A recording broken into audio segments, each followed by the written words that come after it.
Hi and welcome back to the Cities in Challenge. We're all staying safe and well, and our final player ratings of this Premier League season. Yes, I didn't get to Fulham, so I've been able to get this out just after watching the game on via Puerto Rico, I think, something like that. Anyway, this is player ratings. Fulham 0, City 2. Didn't end up too badly, did it? In the end, 25th of May 2025.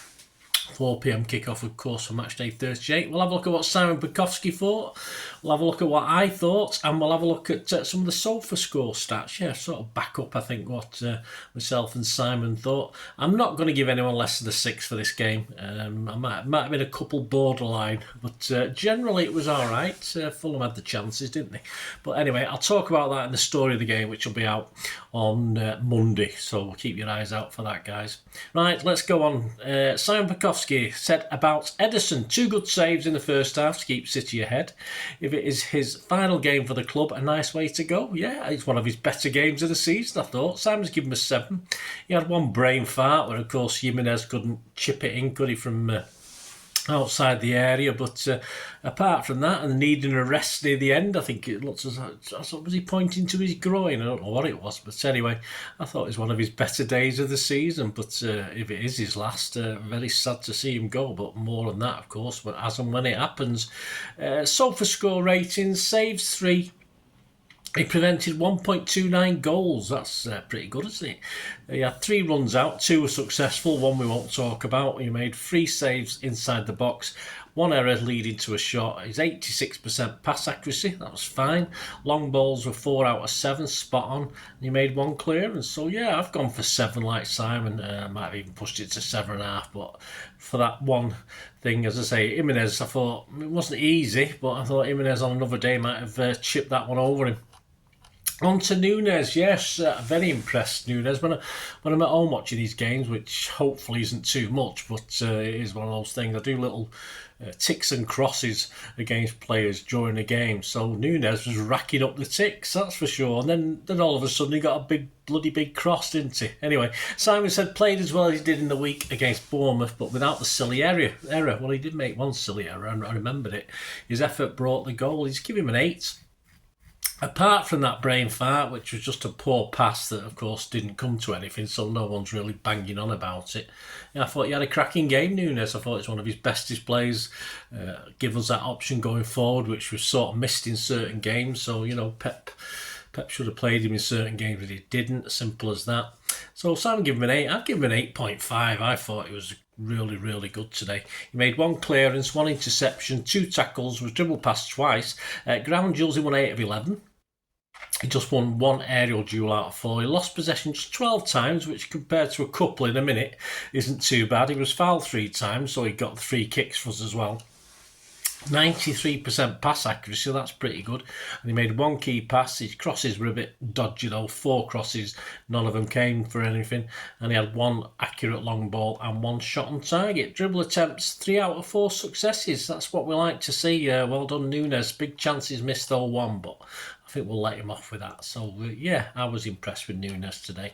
On to Diaz, Simon said, not always in control, but enjoyed enough of it to keep the clean sheet with Jimenez, a frustrated figure. Yeah, I like Jimenez. I thought he'd end up at City at one day, but he never did, obviously. A 7 from Simon for Diaz. Has to keep his arm down a little bit. I think we're a bit fortunate there. I mean, it was the natural movement of the arm, apparently, but yeah, on another day that could have been given as a penalty and would have given us a nervy last few minutes. But a couple of good blocks, 2 or 3 good blocks from Diaz. Let's just have a look at his stats. 7 clearances, 3 block shots, 2 interceptions, was dribbled past once. He lost his only ground duel. 3 out of 4 aerial duels he won, which is pretty good for him actually. Possession lost just 5 times. He made 93% pass accuracy, 66 out of 71.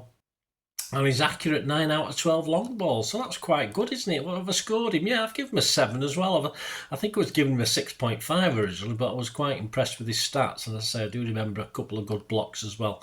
So a 7 from Simon and a 7 from me. Right, on to Akanji, the guy a lot of City fans aren't really in love with at the moment and wondering why Pep's sticking him back in. But Simon said he made sure to put himself in the way of danger to keep Fulham at bay with a couple of important blocks, and he's given him a 7. I'm just doing something here. Yeah, personally, yeah, a second half header over the bar probably robbed. I think it was Gvardiol racing in, wasn't it? And Akanji's header was pretty feeble over the bar from a corner. But I just thought it was steady and solid. Let's just have a quick look at his stats. 1 clearance, 2 interceptions, 1 total tackle. 1 ground duel out of 1. Didn't win either of his aerial duels. He lost possession just 5 times. Again, pretty good. Accurate passes, 91%, 50 out of 55. 2 long balls were accurate out of 4. He had 1 shot off target. Yeah, so Kanji 7 from Simon. I've given him a 7 here. I'm gonna alter it. I'm gonna give him a 6.5. I thought it was okay, but I don't think it was quite worth a 7 based on those stats as well. So I'll give him a 6.5 anyway. A Kanji, but as I say, for most City fans wouldn't want him to play anyway. But it is what it is. Pep likes a Kanji, doesn't he? Gvardiol, Simon said, very comfortable charging up the field, but also had Traore's number whenever the two went up against each other. Yes, I hate it when we play Traore. I always do. He did worry us today, of course he did. Simon's given him a 7. I thought Gvardiol struggled today against some of the Fulham players. I don't think he did as well as against Traore as Simon seems to think he did. But he was okay to good. He was fine. I say just a bit, as I say, probably denied a goal scoring opportunity, that header that Akanji headed over the bar. He made 1 clearance, 3 interceptions, 2 tackles, dribble past once. He won 4 out of 6 ground duels. He won 1 out of 2 aerial duels. He lost possession 13 times. He was foul once. Was foul once and give 1 foul away. 81% on his passes isn't fantastic. 1 key pass. 5 long balls accurate out of 9, 1 shot on target, 1 dribble attempt successful. Yeah, so what have we give him here? Let me have a look. Gvardiol. Yeah, I'll give him a 6.5. I don't think he was worth a 7, so I'll stick with my 6.5. I'm not going to change that view. All these guys, let us know your thoughts as well. It'd be great to hear your opinions on these scores and stats, etc. Right, on to Nico Gonzalez. More happy pushing forward, said Simon, than sitting back, and looked to make things happen. Although he tied in the second half, he's given a 7. Yeah, I think he tied a long way before the second half. I was struggling to hear his name or see him do things. Let's just have a quick look at his stats before I give you my score. He made 46 passes, of which 38 were accurate, 83%. He had 1 cross that failed miserably. He made 3 successful long balls out of 6, 1 shot on target. He won just 1 ground duel out of 3. Didn't win his aerial duel. He lost possession 11 times.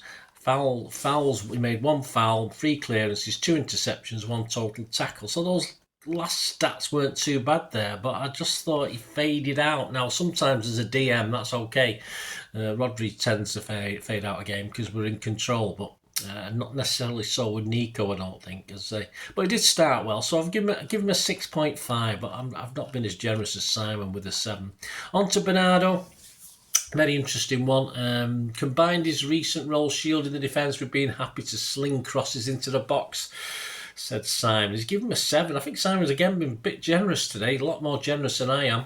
Just have a quick look at his stats, because I thought it was a bit of a mishmash for me. Some iffy balls as well, and some of these where he stretches to try and get to the ball, it ended up with a Fulham player.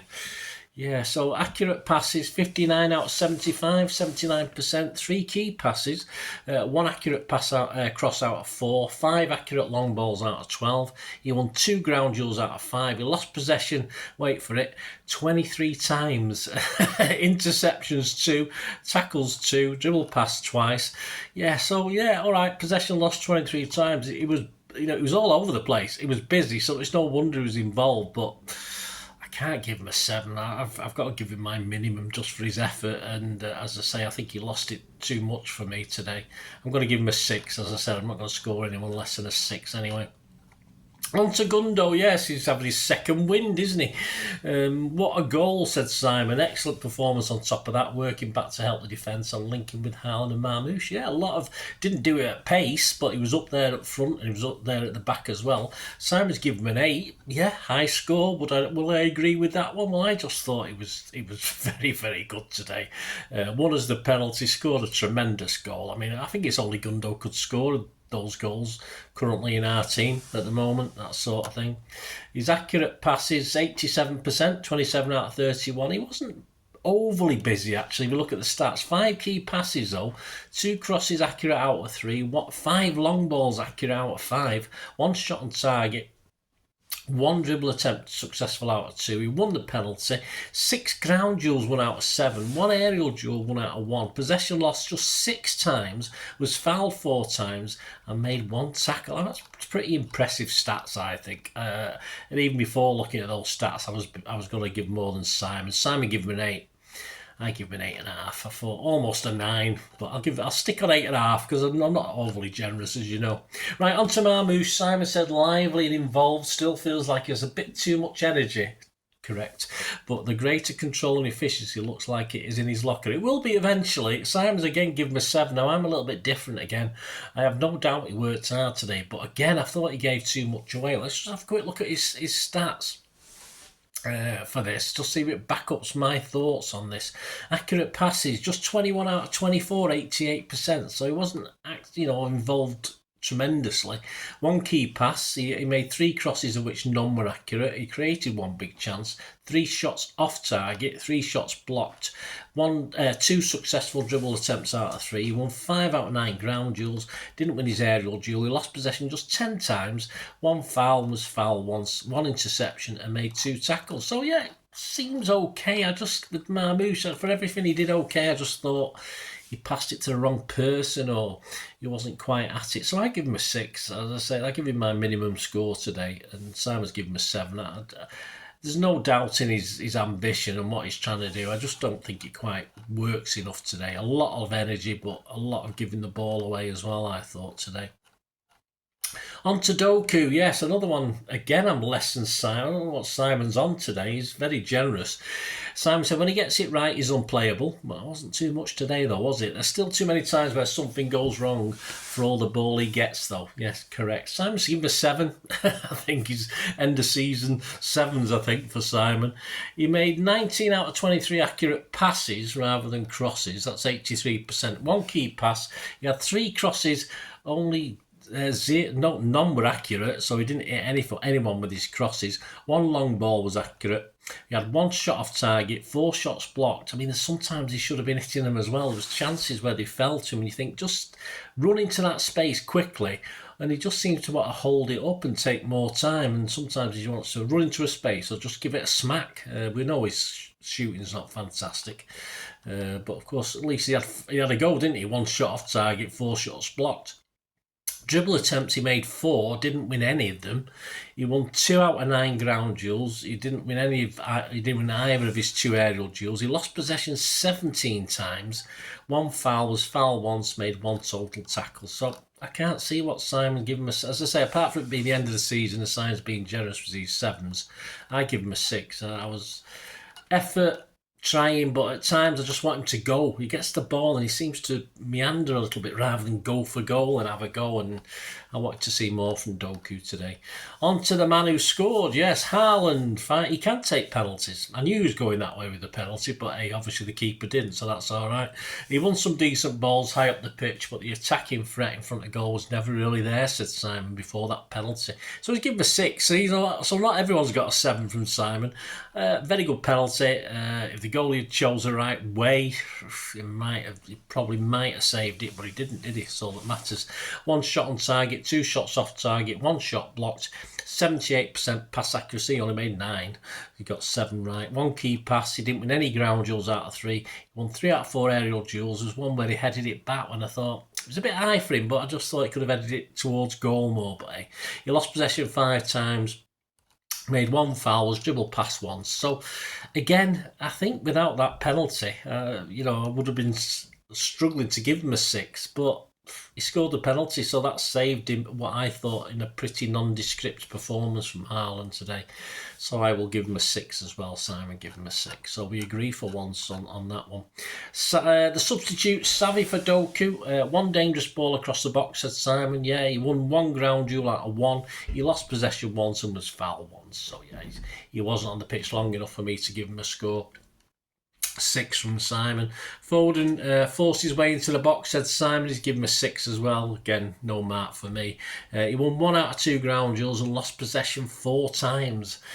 yeah, I don't see the point of bringing Foden on. In fairness, just it was O'Reilly on the bench. Just bring someone else on. I don't quite understand the reason for Foden being brought on for a few minutes. I just don't. Echeverry charged up front about up front. Said Simon, give him a 6. He made 3 out of 3 accurate passes. He won 1 ground duel out of 2, lost possession once and tackled once. So yeah, he was all right. Echeverry, as you'd expect. You can't do much in that sort of amount of time, can you? And finally, of course, the legend that is Kevin De Bruyne came on. King Kevin, Simon said. That's it. And all his contribution to the game was he lost possession 3 times. So not the greatest ending for our Kev, but overall not a bad ending for the team, was it? Let me know your thoughts, guys. Let me know your ratings. Please check out my man of the match, which will be on my story of the game, which will be out tomorrow. I'm not come with a header for that one yet. I'm sure it was something to do with by the river, but we'll see. And of course, as I said, the story of the game will be out on Monday, and this hopefully is Sunday night because I'm in work early Monday morning, so it will be after lunch. I think the story of the game. I've got to put it together yet. Yes, and don't forget, plenty to come as ever on the channel. I don't have much of a rest, not like some people who do these things, but I don't have much of a rest. There'll be history of this season, of course, month by month. We'll look back at this season, player histories including Kyle Walker and someone called Kevin De Bruyne that I'm still working on at the moment. It will be an epic, I promise you, an epic of epic proportions, and of course things like programme covers of the season, silly little things, guys, but all things to keep you entertained. Quizzes, of course. I'll have the May quiz and, of course, an end of season quiz as well. All the usual great history stuff there for City as well. But, of course, I'll be working hard on some player stuff this close season as well. So there'll be a lot of stuff on the players for this season. As I said, including Kyle and KDB and anyone else who might leave us. So it's going to be a really busy summer for me. Please stick with me. I hope you can support me, guys. I hope you like and try and appreciate what I try and do. And if you can help the channel in any way, that's always much appreciated. And to do this, there's a couple of ways, or 2, 3, 4 ways of doing it. Just keep watching and listening. I hope you enjoyed the feature, and yeah, if you can support me through the subscription, if you can subscribe, guys, that'd be wonderful if you've not already done so.